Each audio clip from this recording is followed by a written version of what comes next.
So the cosmetology room was set up like this. I wouldn't even call it a cosmetology room because it was rooms within rooms within rooms, with a room over there and a room over there.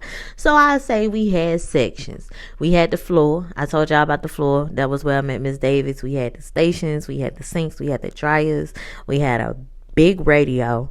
We had a station where people get their nails done, station where people get their feet done. I was never into doing feet. Some people listen, but anywho, that was the floor.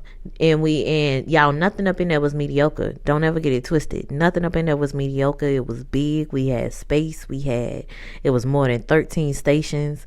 Nothing was on top of each other, like blessed. I mean, we was blessed and didn't even know it.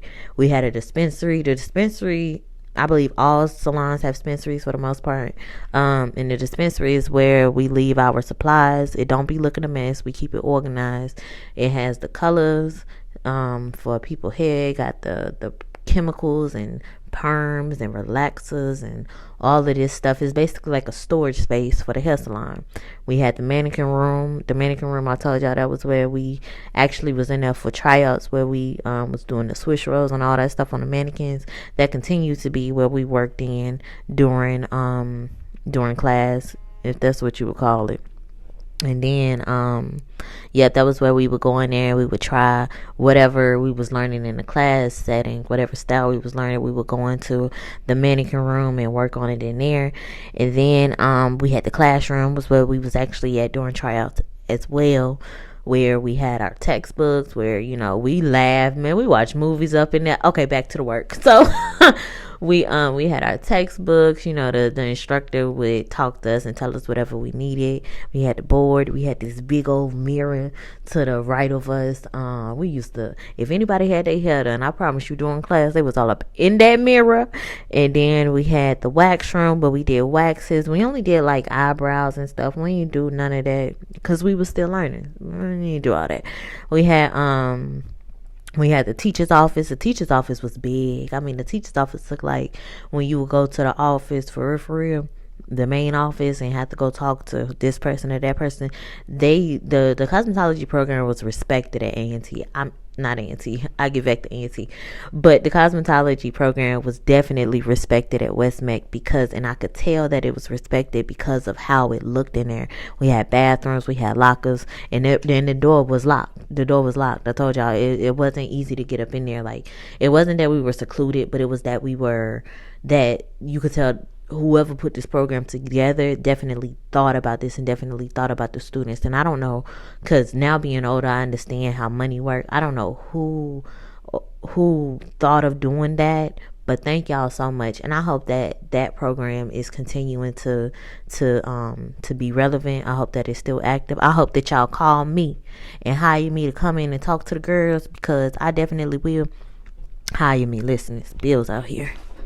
But anywho, I will admit that the cosmetology program while I was in school definitely helped me stay on track. I wasn't a bad student, but so the cosmetology program was set up like this.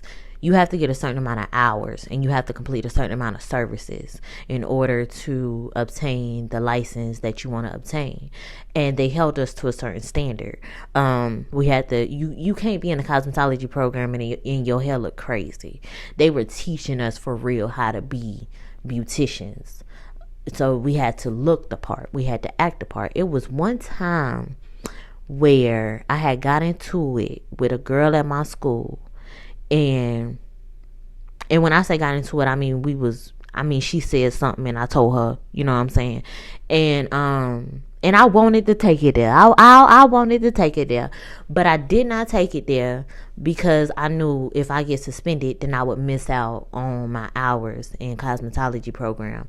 And this girl ain't worth me missing out on what I've been working for since I was 5. So I walked away. And at the time, I was so frustrated. I was so mad. I was like, I want to get her, but I know I got to go up in here. And But now looking at it, I'm very thankful for that, because that program definitely helped me walk away from a lot of stuff. We had to have a certain GPA to get into the program. We had to, we had to make, so the cosmetology program, the reason why we were able to do it in high school is because it was considered an elective.